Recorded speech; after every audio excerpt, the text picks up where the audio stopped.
team, a unit, in a national area that I highly respect and I have a lot of fun watching. So let me tell you about her. She began her Mary Kay business in May of 1982 as a high school art teacher. Retired from teaching 2 months later, way to go Dorothy. Started her business and retired in 2 months. There you go. There's a vision for who we're going to recruit. She became a sales director in 1984. She's always a person who has autographed her work with excellence, and I believe that is something we all want to say, you guys. What you do you autograph it well? Do you care that your name is attached to your activity level? Sometimes you have to think about that. I love that you autograph it with excellence. That is definitely something to think about. Dorothy was a star consultant for 69 quarters and has achieved the National Court of Personal Sales. Everybody say personal sales. Everybody say diamond rings. Diamond rings. Lord. She was a gold medal winner and proud to say that she has been driving free since 1984. That is a lot of free cars, my friend. She was the monthly Miss Go Give Award winner in July of 2005. Applaud that, the highest honor in all of Mary Kay Cosmetics. The Floyd unit has always been an incredible unit. She achieved $800,000 Prestige Circle of Excellence, and they were the number 7 unit in the Pearl Seminar in 2005. 800 is a big deal, my friend. The same year, they were the number 1 unit in the state of Georgia. So give that a round of applause, everyone in Georgia.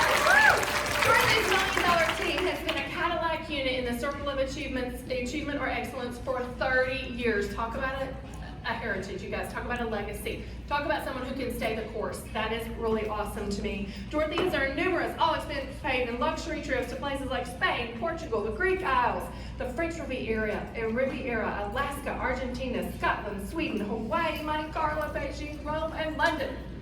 And I have had a lot of fun being on those trips with her. Most of them, some of them. It is amazing to travel the world and with good friends like you. I love it. Somehow we end up on the bus together, somehow we end up sitting together. And it is a joy to really travel the world. Think about who you're going to be traveling with and what girlfriends you're going with, you guys. She has earned over $3 million in commissions in her Mary Kay career. Can we give that a round? She is the National Sales Director of the Pearl Seminar, the last year of Pearl Seminar, is that correct? Almost the last year of Pearl Seminar. 2012, Dorothy and her personal chef, her husband Keith, I love him, he's so funny, live in Marietta, Georgia. They have been married for over 40 years. Can we give that a round of applause? They have 3 adult children, 4 cats, and 4 grandkitties. I love the way the woman thinks. Can you give it up for National Sales Director Dorothy Boyd?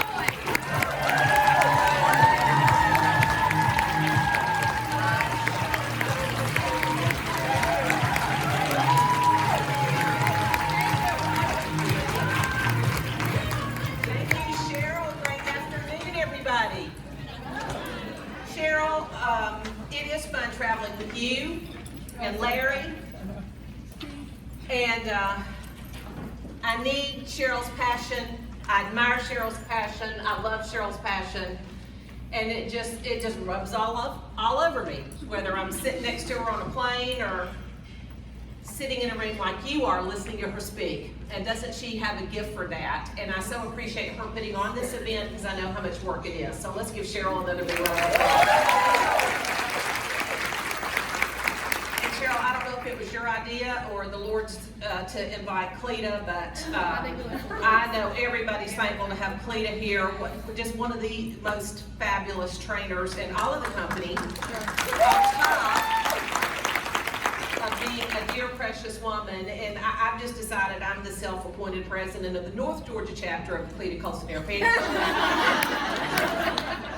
Amen. So if you are in her future national area, just know that I'm a phone call away to help y'all get across the line because we need her in the national ranks. Don't y'all agree? Amen. When I turned the page of my new calendar for 2020, there it was, bright, beautiful, rainbow colors. It said, "This is the day that the Lord hath made. Let us rejoice and be glad in it." Amen? Amen. The sun is out, y'all. Yes.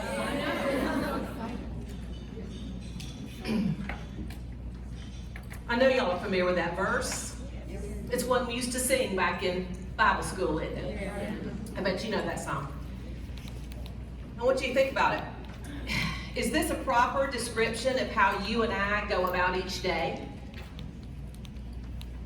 Or would it be more accurate to say, let us stew and be mad in it?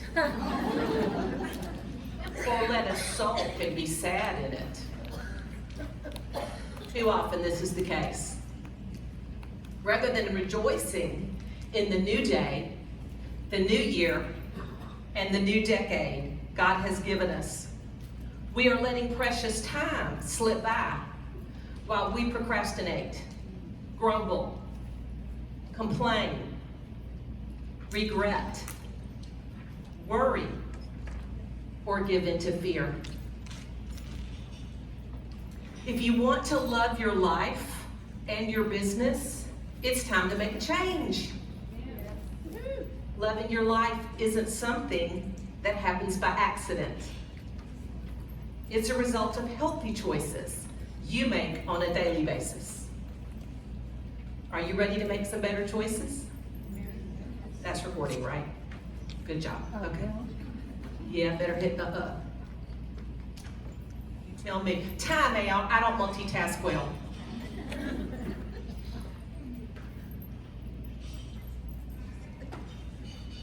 Now it is. I hope we've got some backup people recording. Woo!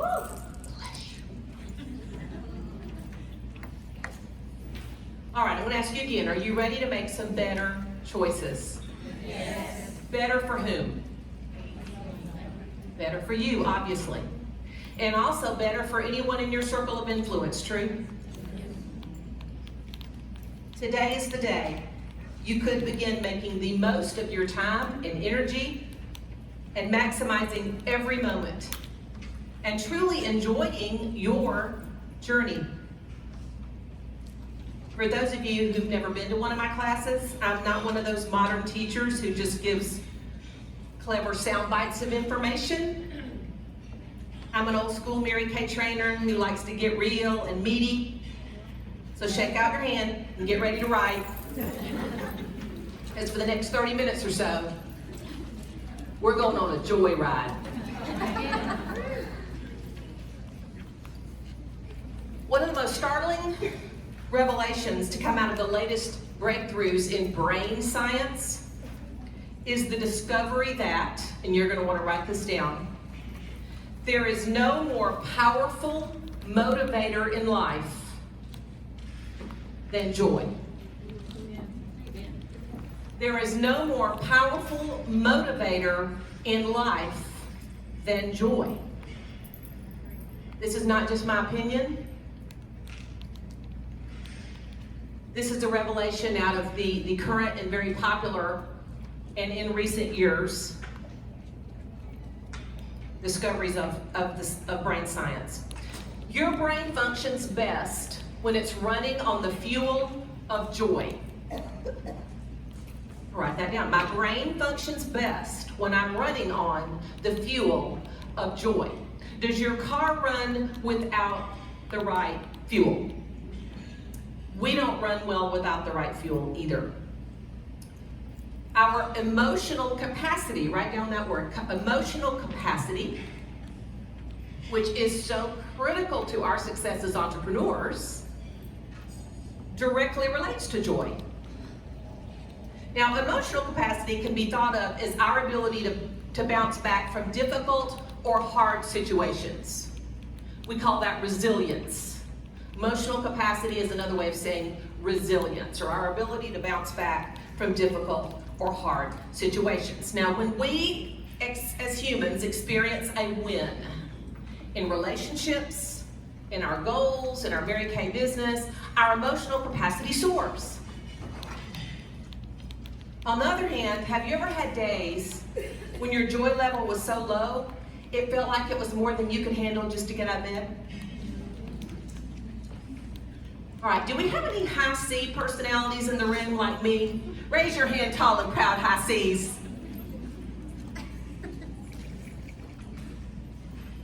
Bill Cantrell, who's the master trainer of DISC and originally taught me about it back in the 80s, told me years ago that high C's are the only style capable of robbing themselves of their own joy.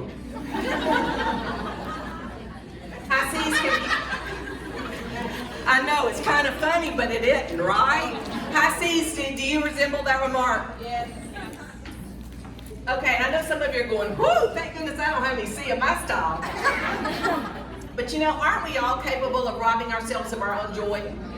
Yeah, we are. When we're too critical of ourselves and others, when we're too hard on ourselves, when we're too harsh on others, don't we rob ourselves of our own joy? How about when we're needy for validation? Or we worry about things outside our control. You know, I got on 285 to come here today. Suddenly I see all the big trucks stopping in front of me. And then I see that blinking sign that says 2 right lanes closed ahead. On 285, are you kidding me? Those 2 lanes are necessary. Okay, time to reroute some GPS. I don't know how I got here, avoiding the interstates. It was an adventure, but I did get here. It was outside of my control. I couldn't sit there and go, oh no, what was me? I'm not gonna make it in time, right? Okay, outside our control. Another way that we rob ourselves of our own joy, don't you agree, is we comfort ourselves with mindless distractions. And it feels good in the moment, then we maybe feel a little guilty about it later. We compare ourselves with others. Aren't those all ways that we rob ourselves of our own joy?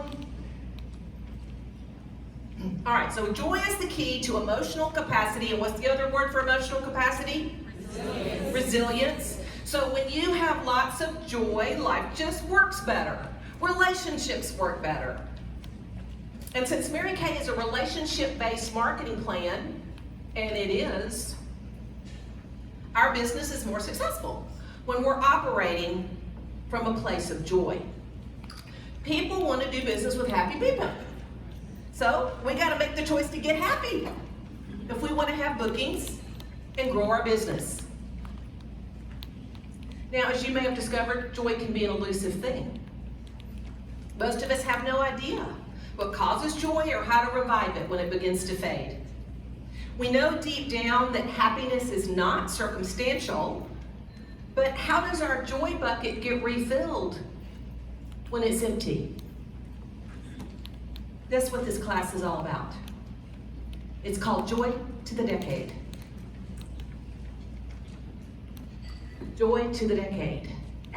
And the lessons that I'm going to share with you today are from a work in progress that began in my own spirit 6 weeks ago.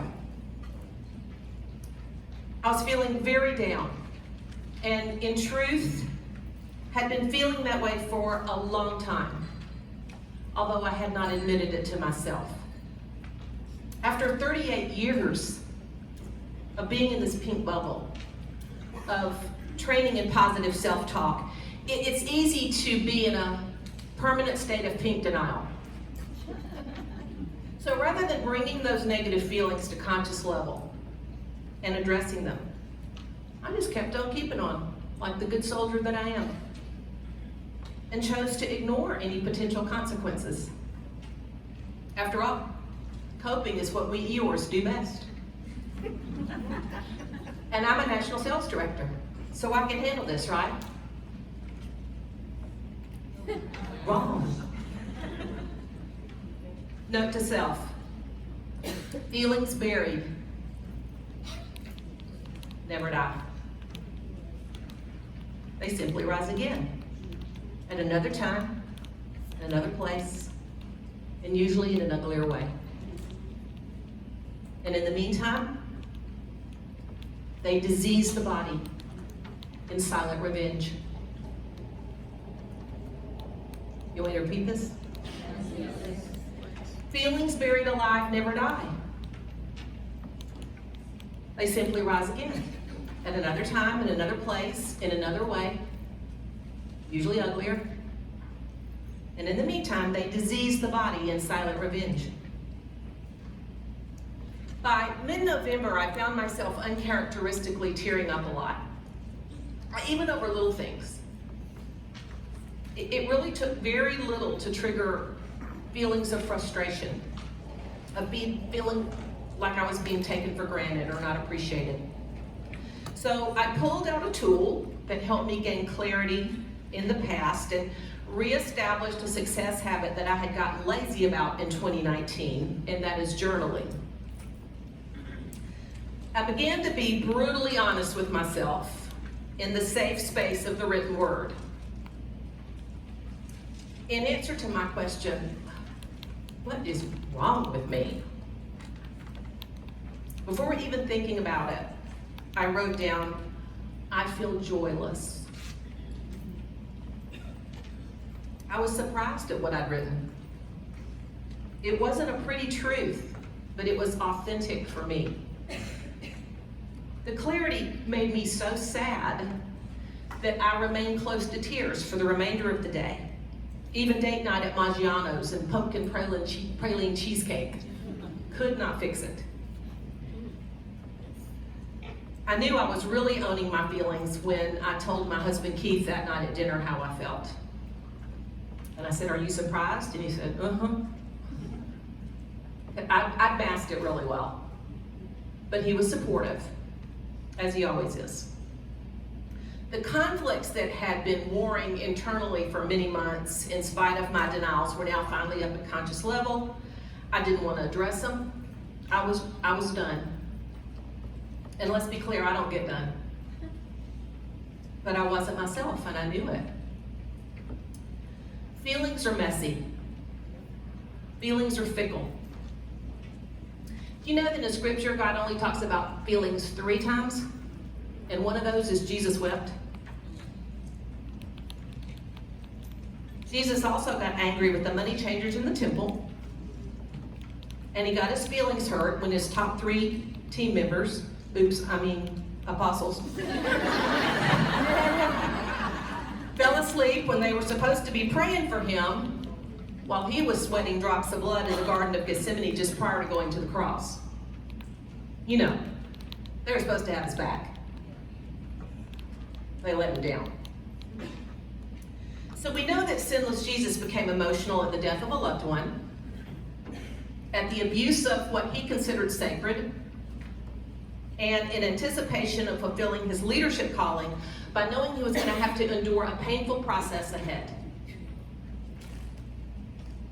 Apparently, those are all very valid reasons for getting angry or disappointed or frustrated, etc. Can we all relate? Yes, we can, which is, in my opinion, why some of those stories are in the Bible. To remind us that human emotions themselves are not the sin, not the problem, it's what we do with them that counts. I knew I had to get my joy back, because quitting before the next 3 years fly by was not an option. In that moment, I made a non-negotiable decision based upon a why. And here it is. I was not going to limp along for my last 3 years as a national with an empty joy bucket. My people deserve better than that. You want me to prove it to you? Boyd National Area, stand up. Directors and consultants. Oh, they're all over here in the back, on the. Oh, there's one. There's one. Now, look at them. Don't they deserve better than that? They do. I love you. You can sit down now. My family deserves better than that. You know, when mama ain't happy, ain't nobody happy. Heck, life is short. I deserve better than that. I am no spring chicken. I ain't getting any younger. I deserve better than that. God did not bring me to this privileged place in life to waste another day in joylessness. And guess what? He did not bring you to this place you are in your life to carry on in a spirit of joylessness one more day either. So it begins with a decision. I will not live this way. First, you got to get brutally honest with yourself. Then you got to make a decision based on a why. I will not live this way. So now that the decision was made, here's the bad news. I still didn't feel like doing anything about it. I didn't feel like taking any positive action. So now what? Well, here's where the story begins to turn around. No sooner I had admitted feeling joyless and thanking God for the example of a Savior who can relate to my feelings, then the Lord began teaching and obviously reminding me daily that it was my responsibility to spark my own joy. So here's lesson number 1 that I learned. If you're gonna live a joy-filled life, Dorothy, you're gonna have to create it. Now, he did not say that to me audibly, but in my spirit, I heard that. If you're gonna live a joy-filled life, you're going to have to create it. How do I begin creating something happy from something, I won't say depressing, I wasn't in a depression, I'll call it a recession. Well, I was gently reminded of what another mentor of mine, National Sales Director Emeritus Sue Kirkpatrick, had taught me years ago, and that is this: defer to grateful. Defer to grateful.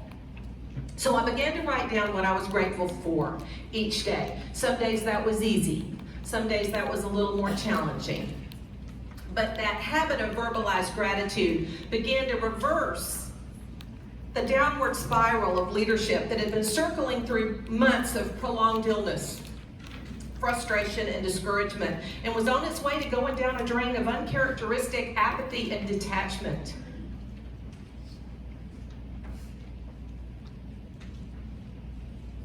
I don't detach. I don't not care. It's not who I am. But unaddressed, that's where it was going. Do y'all hear me? My friends, if like 6 weeks ago, your emotional pain is in control today and circling you down the same drain, it's time for a hard reset. Step 1 is to go to God and get real with Him. He already knows, so you might as well. Cast your care in writing.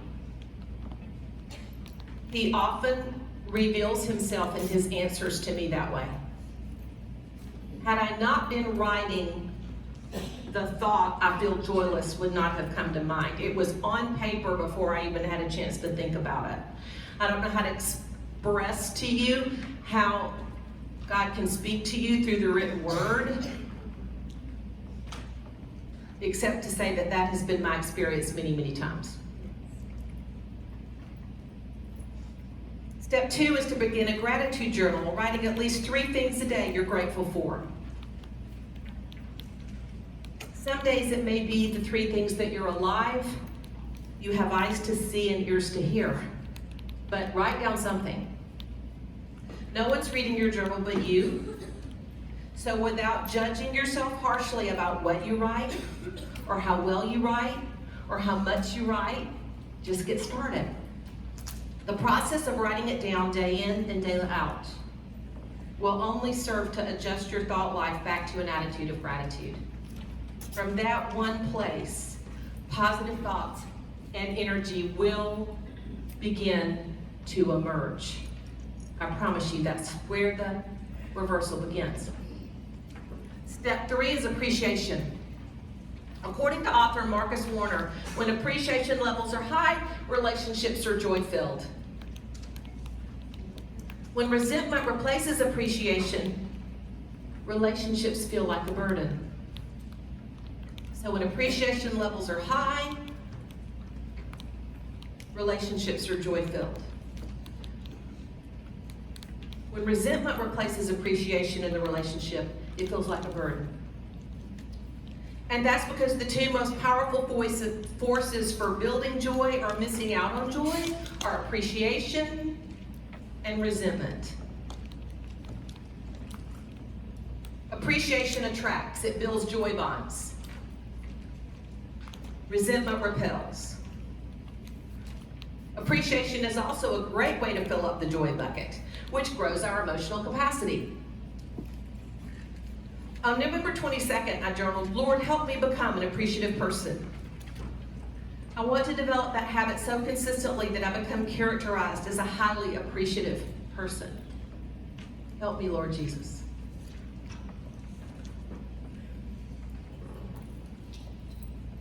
If you are harboring any resentment for anyone,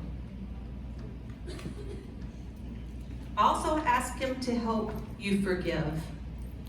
Forgiveness is an unburdening process. It's a gift you give yourself more than the person that you forgive even. So what do you appreciate most about your Mary Kay business? Think about that for a minute. We're talking about appreciation and how that fills the joy bucket. So what do you appreciate most about your Mary Kay business? About your relationship with your mentors in the business? Or about others in the business? What do you appreciate about that? Think about it, write it out, and then speak it to others without a but. Because appreciation, when you add but to an expression of appreciation, it pulls the rug out from under it. It takes time and energy and thoughtfulness to express genuine and specific appreciation. It may take time to forgive, but the dividends for you and for the other person are priceless, but particularly for you because it begins to fill your joy bucket. Step 4 is to set about creating a joyful environment. Step 4 is to set about creating a joyful environment. What do I mean by that? Well, I found out yesterday that Cheryl does that by putting lamps up. And Amy even brought me a lamp. Amy brought me a lamp today. That's great. Is that not amazing? That is amazing. And doesn't that make you feel appreciated and loved?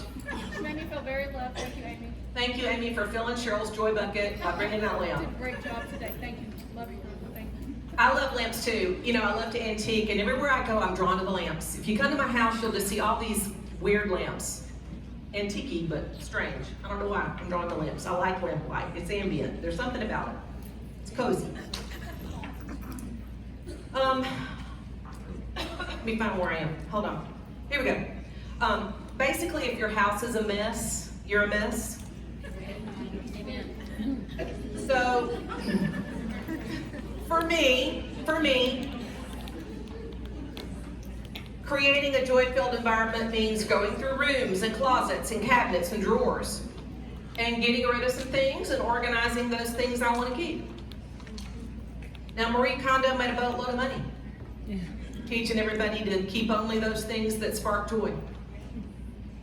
Well, her guideline is easier said than done because we have emotional attachments to those things, don't we? You know, but in truth, things never bring us lasting joy. We know that. But minimalist I am not. So the prospect was daunting.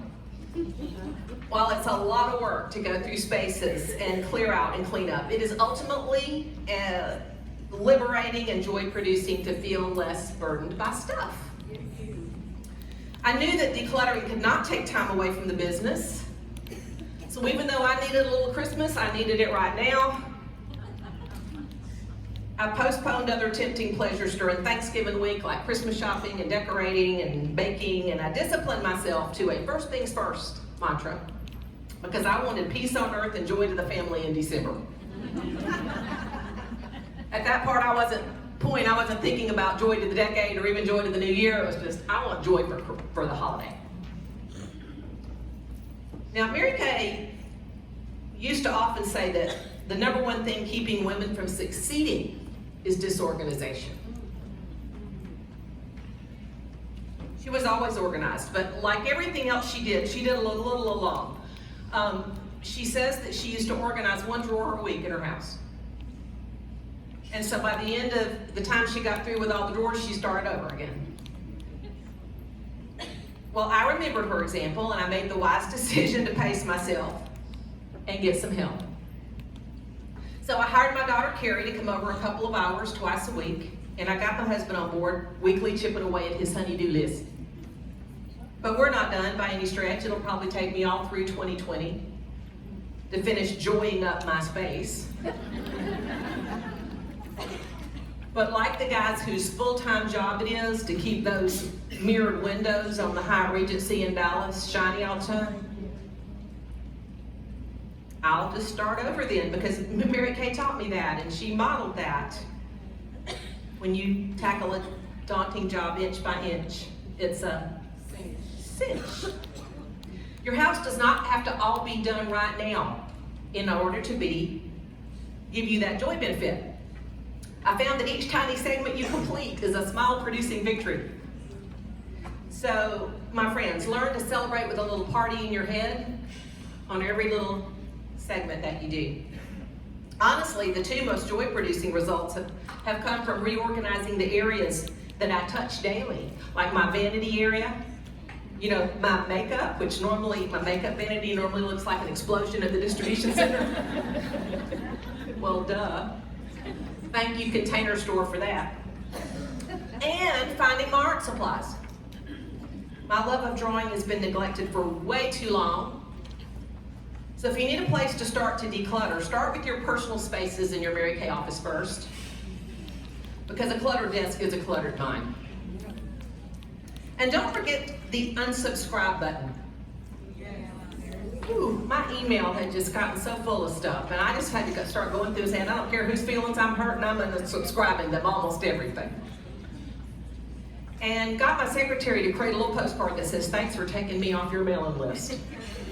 So every time something comes in the postal mail that I don't need to be on that mailing list, she can just flip it over, turn it, send it right back.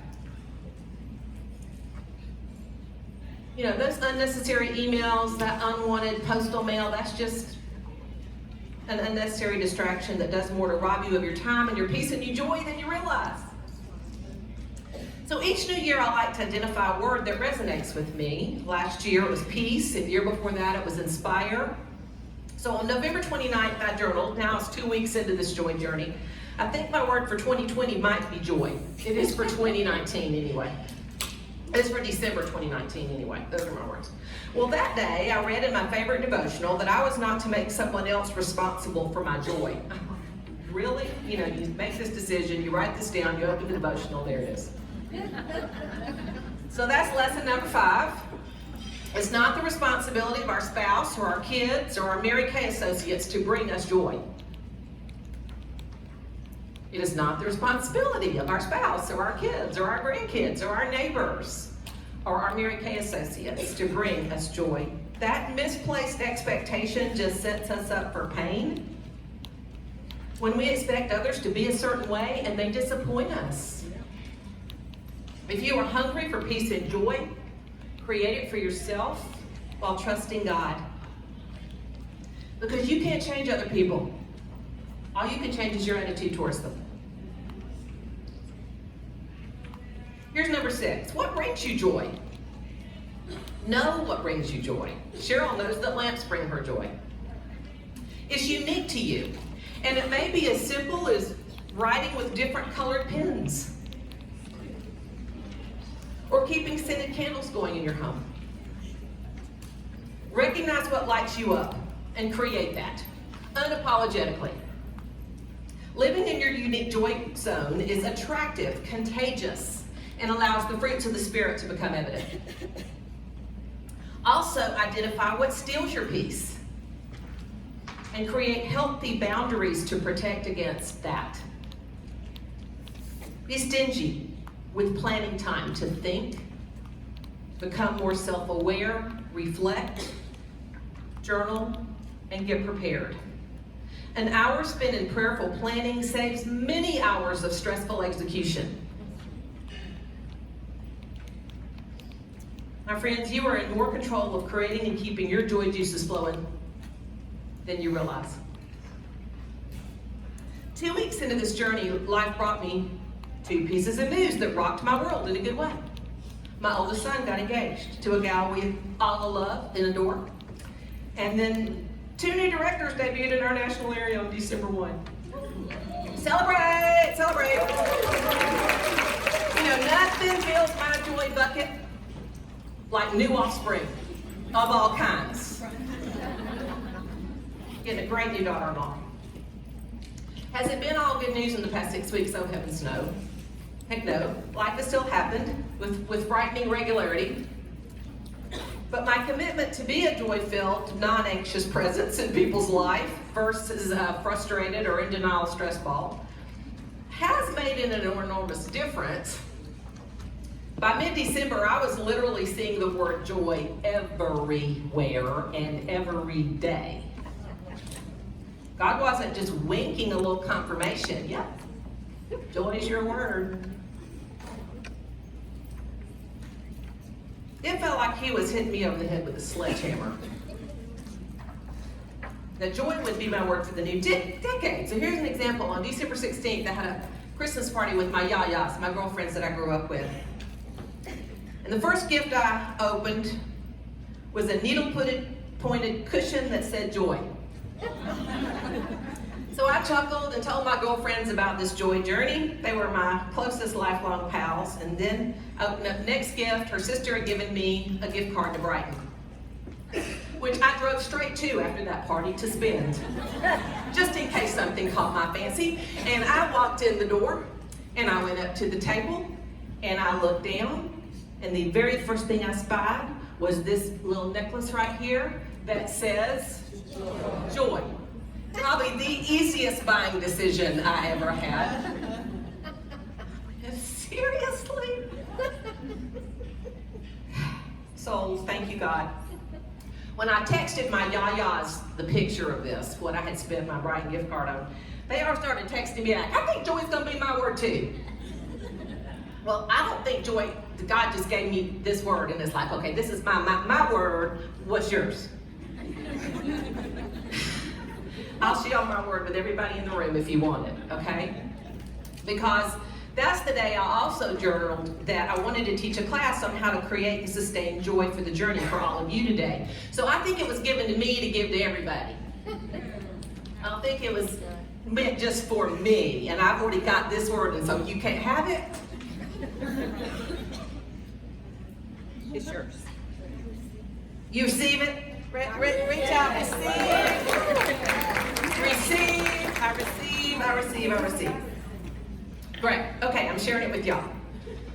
Well, I thanked God for helping me identify the joyous way I was feeling, for all the obvious confirmation and the tools and the mandate to not only continue creating my own joy, but for the platform to teach others how to do the same, even though at that moment I felt woefully inadequate to the task. But as a professional educator, I know that the number one way to internalize new thoughts and to internalize new skills is to teach them. So I'm not an expert on this yet, and doubtless if we had the time, y'all could come up and give me some of your joy strategies, but I'm on an upward trajectory, and you can be too, if you're not already. Knowing that you're right in the center of where God wants you to be makes one's joy bucket overflow. But to be clear, until I began acting positively on my feelings, even though I did not at all want to, God did not show up on this topic. Had not shown up on this topic. I was not where He wanted me to be 6 weeks ago. Many things, including my pride, have helped to create my personal recession, and as long as I was trying to cope in my own strength, God allowed it to continue unabated. But the minute I surrendered to Him and sustained the action to change, He began showing up big, and so often it blew my socks off. Lesson number 6, joy is a byproduct of seeking God in His presence first. Joy is a byproduct of seeking God in His presence first. Back in junior high, I remember hearing the acronym that if you put Jesus first, others second, and yourself last, you'll have joy in life. J-O-Y, Jesus, others, yourself, in that order. And that's a clever way of saying what we say in Mary Kay all the time, that right priorities and motives acted upon are joy producing. And Mary Kay often talked of right priorities, and that's what drew many of us into the company and their connection to success. She spoke of often. Her philosophies, we know they're true even if we don't always practically apply them. For years, my signature verse has been Psalm 127:1. Unless the Lord builds the house, they labor in vain who build it. It's still my signature verse because I still need to remind me of it all the time. Because I want to take over. Through much of 2019, I was neither joy-filled nor very effective in my leadership calling because I was neglecting to allow my Lord to do the building. And I knew better. Effective leaders walk by the power of the Holy Spirit. They realize that all of us, even with the best intentions, even national sales directors, are prone to fail when we walk in our own strength and not in the empowerment of the Spirit. So here's the new verse he shared with me. It's also in Psalms 16:1. You show me the path of life. In your presence is fullness of joy. Psalm 16:11. You show me the path of life. In your presence is fullness of joy. Each day, taking the time to seek God's face, His presence, and His daily to-do list. This is the habit from which a joyous 2020 can erupt for you organically. God is our buoyancy in both the quiet waters and the storms of life. He is our expectancy and hope, the source of our liveliness and positive energy. His presence lightens our hearts and allows us to operate a ball dancing on top of Old Faithful Geyser. And He is absolutely 100% as rock solid faithful as that geyser He created. Each day, be still and know that He is God, and let others look to you because they know you look up to Him. Jesus didn't live by His emotions, and you don't have to either. When God allows things to affect you emotionally, step into it as an opportunity for absolute trust in God. Keep your eyes and trust fixed on Him, and you'll have the peace and confidence to make it through. Now, life can be hectic, so let's get practical again. Here's lesson 7. It is absolutely impossible to have joy in our lives, relationships, and business without margin. It is absolutely impossible to have joy in our lives or sustain it. It's impossible to sustain. Let's use that word. It is impossible to sustain joy in our lives, relationships, and business without margin. What is margin? Margin is that empty white space on the paper. Can you imagine how stressful it would be if you opened a book that had no margins? The words went right up to all 4 edges of the paper. In our life is the empty spaces we create on purpose for the unexpected that create joy-producing buffers week in and week out. The 2 areas of our life that can be joy killers if we do not create margin are our schedule and our finances. Listen up. In relation to time, be a relentless weekly planner who plans for activity to take 50% longer than you think it will. If you think it's going to take an hour to get to Peachtree City, plan an hour and a half. I actually planned 2 hours today. It did take an hour and a half to come here where it took me an hour yesterday because of construction on 285. If you end up needing extra time instead of stress, you've created the joy of productivity. Hey, extra time, if you have if you end up needing the extra time, as I did today, instead of being a total stress ball on the highway, I went, I'm gonna be fine. I allowed myself plenty of cushion. Cheryl probably hadn't even noticed I'm not there. I sent her a quick box to let her know, I'm coming, don't worry. But if you have extra time left over, oh, joy. I mean, who doesn't want extra time, right? Say, oh, joy. Extra time, joy producing. And remember to put enough time for rest and recreation in your weekly plan so you don't burn out. Rest and recreation is key to preventing burnout. I have never in 38 years burned out, and that was not the case this time, because I always get enough rest and plan enough off time. The late, great NSD Emeritus Rena Tarbett taught me how to work hard when I work and play hard when I play. And I want to teach you this because it's important to be able to turn on and off. Turn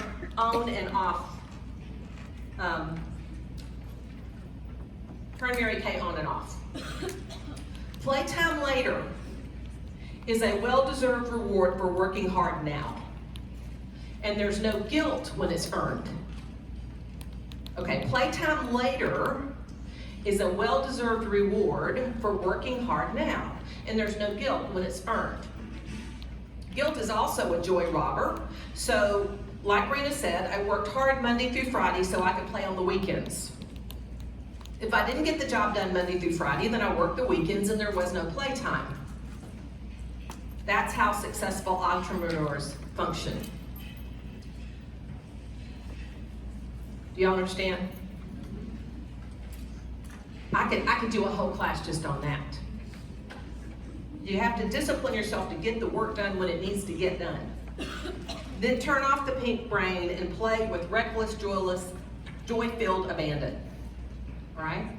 But if you don't get the work done, and then you go off on your weekend plans or fun plans, and you know this work that you didn't do is nagging at you, you didn't get your bookings done, or you didn't get what you need sold, or whatever, then you feel a little guilty, and it invades your playtime. You understand? Yes. Okay. If you have a written plan with adequate margin, you have a 10 times better chance of hitting your goal with 10 times less stress than keeping it all in your head. All right, I'm gonna say that again. If you have a written plan, not all up here, a written plan with adequate margin, and how much margin do you need for time, for activities? 50% longer than you think it's gonna take, all right? You have a 10 times better chance of hitting your goal with 10 times less stress than keeping it all in your head. I know some of you can keep your whole life in your head, and I applaud that, but let me tell you, your body doesn't like that. And it's gonna make you sick ultimately. Your plan is to be your honest intention.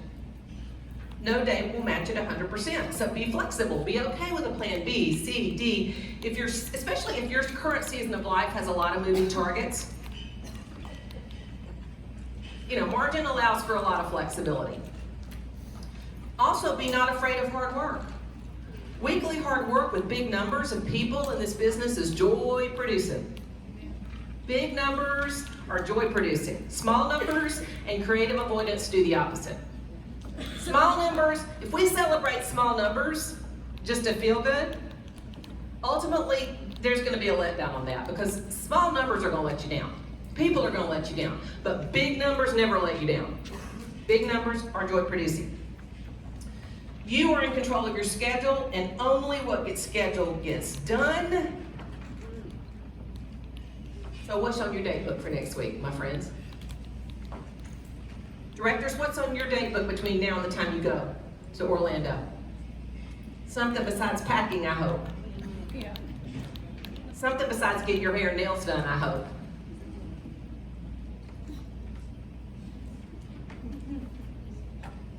What is there on your date book in the next week that's going to take you to your goals? Besides just keep you busy and make you look pretty and make you feel like you're working. How can you create margin? Now let's talk about how to create margin with money. Don't start throwing the rotten eggs. Be a relentless record keeper of what you spend. Only if you want a joy-filled life. Be a relentless record keeper of what you spend. And expect that everything will cost 50% more than you think it will. If you need the extra 50%, you have it without stress. However, if you have the cash left over, oh joy. Extra money does not buy happiness, but it sure calms the nerves. If you need more cash, for heaven's sake, be willing to go book some parties. In case you're sitting there thinking, well, Dorothy, what if you don't have the extra 50% of cash? I know. I used to feel that way back when I had a scarcity mentality. But an abundance mentality says, oh, I need not $100, but $150. So I need an extra 50. Okay, so where can I go sell $125 with a Mary Kay real fast? Y'all know why I said 125? Those of you doing a 60-40 split know. The rest of you go, don't you have to sell 100 to get 50? No, you have to sell 125 to pay yourself 50. Because it's 60-40. Yes, you make a gross 50-50 profit, but you only get to pay yourself 40%. You follow me now? Okay, so whatever money you need, cash you need to provide that margin, multiply that by 2.5 and you know how much you need to go sell. What you write in your date book this week will be in your checkbook next week. The Mary Kay process works. So believe in it, and believe in your ability to go create all the cash flow you need to get some margin and then some. Because if you're creating cash flow whenever you need it and creating margin, Doesn't that make you more joy-filled to want to go do some more? You understand how this is an upward spiral? That's how you create an abundance. So joy springs from an abundance mentality that when faced with a financial obligation or desire or need says, I need this X this week to pay myself 40%, so I'm going to go sell that and get that paid for. A scarcity mentality says, I can't afford that, so I'm going to settle for this over here. Where's the joy in that thinking? There isn't any. That's an employee mindset. An employee mindset says, I work according to the clock, and at the end of the week or the end of 2 weeks, I get a certain paycheck, and that's all I get, and there isn't any more. And so I'm just gonna have to do without the rest. That's not how an entrepreneur functions. An entrepreneur says, I wanna create this, or I need to create this, or my family needs for me to create this, and this is the math that it will take to get that. Now I'm gonna set up my schedule to create that outcome, and I'm gonna go work it, I'm gonna put it in the bank, I'm gonna manage it well with plenty of margin, and bingo, big fat joy, because now you're in control of your time and your day and your paycheck and your future, not somebody else. That's why we love being entrepreneurs. But you do have to learn not to operate by the clock, but by what it takes to get the job done. So entrepreneurs, which it would be everybody in this room, has a starter kit, right? There are no guests in the room. We all are? Okay, so that would be everybody in the room. Who tell themselves, I cannot afford that, or really telling themselves, I'm not willing to do the work to create that cash. And that's okay if you're not. Just know that our words and what we tell ourselves about our money greatly impacts our joy. Make a non-negotiable decision today to stop the madness of living so close to the edge on time and money that you have no margin, because you're operating like the book with the words all the way on the edge, and you're choosing to do that, and you can choose differently. Act on it and expect God to honor your commitment backed by action. Entrepreneurs who nurture rhythm by incorporating these margins into their lives create a foundation for joy that is sustainable for years to come. Another thing Rena taught me is lesson 8, make a bug list.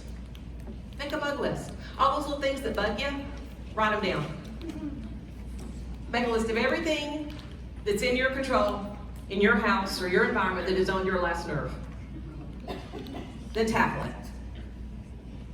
Over the summer, we lost 3 of our family pets, not joy producing at all. And we still had 2 family pets, but they didn't have me, you know what I mean? We lost a dog and 2 cats, and you know, cats, they have their people. And the 2 cats were left, I was not their people. So I went to the Good News shelter. They were having a deal for a bunch of cats they brought up from Hurricane Dorian, and I thought, well, I'm gonna go see if any of those cats want to adopt me.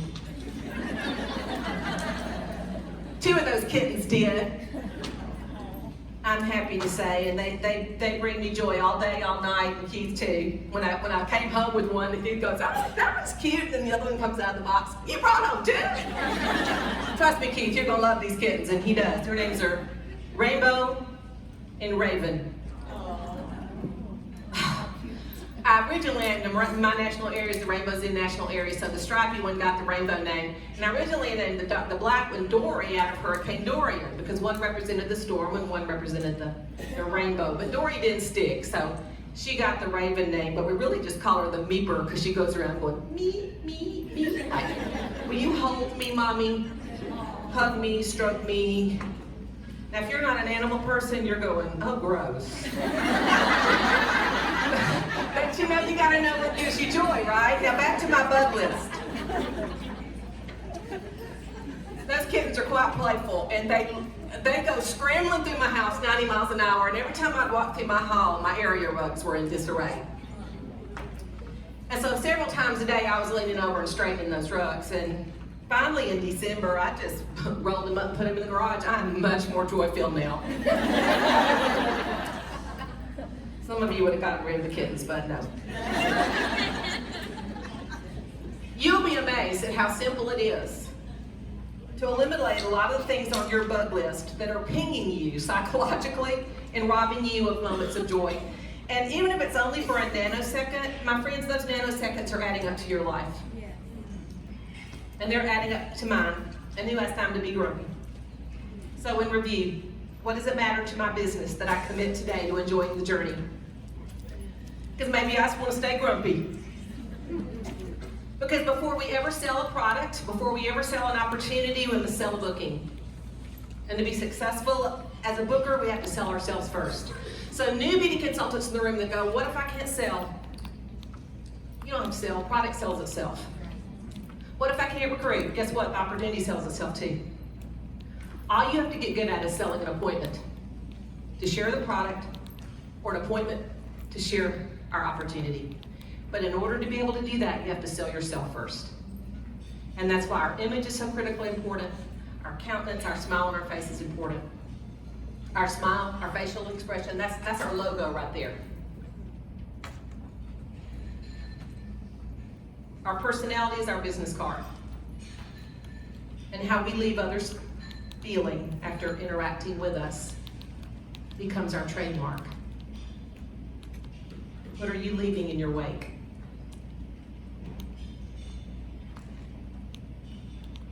Joylessness means no positive energy, therefore no attraction, which makes getting people to say yes to you a real challenge. And when we're without bookings, we're out of business. Now I know some of you can sell a lot of product over the phone and out of baskets, and especially at Christmas time, but let me tell you, by and large, as far as growing this business, if you're out of bookings, you're out of business. And I know you don't want to hear me say that, but unless you've got 10, 15, 20 appointments up on your books today for January, ladies, you're behind. You're not in business right now. I'm not going to do a stand-up because I'm not going to embarrass you. I'm just trying to tell you, you got to get happy and get some appointments on the day book if you want to call yourself in business. Now, if that's where you are today, that is no excuse to remain inert. Manufacture some energy by doing a few jumping jacks while listening to a high-energy podcast or music before you get on the phone. You know, that's what Mary Kay used to tell us. Now, we didn't have podcasts back then, but she used to say, run around your coffee table several times and then get on the phone. And you know, I'm such a naturally low-energy person, I literally would have to start doing that. I remember one time, Stephanie will remember this, me and Stephanie and Brenda were doing a guest night one time years ago. We all three have a lot of high S in our style, I'd say. And so we walk in and we're just all kind of, ugh. I said, come here. And I dragged Stephanie and Brenda into the ladies' locker room and we started doing jumping jacks. I said, we're not going to recruit anybody looking like this. We got to bring up the energy. But you know what? When you go like today, you're going to leave, you're going to be really excited.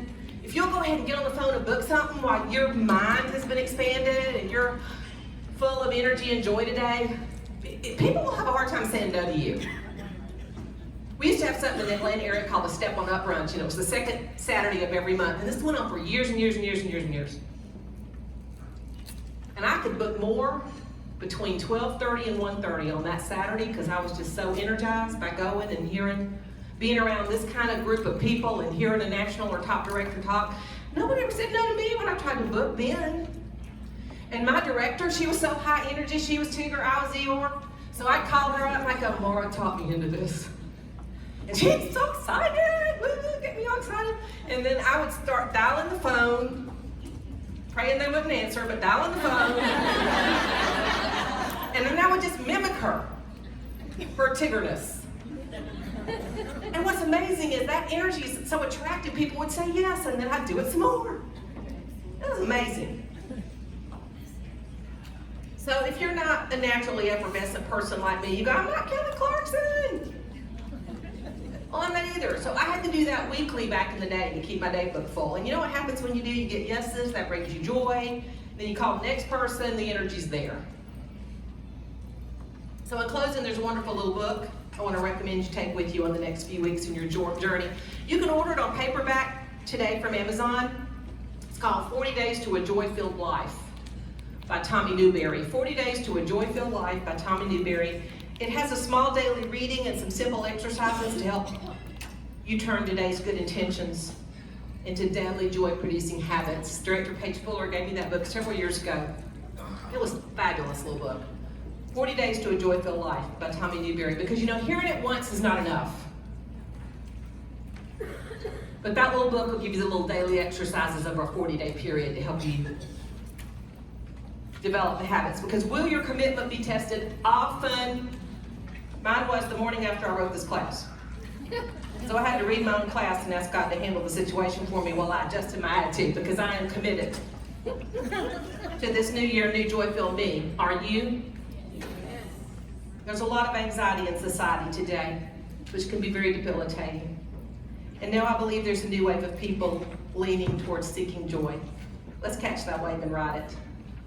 All the way to 2030 and beyond. So let's band together. Let's start a pink movement to keep the joy ride going. What do y'all say? Yeah. All right. Come on, get happy.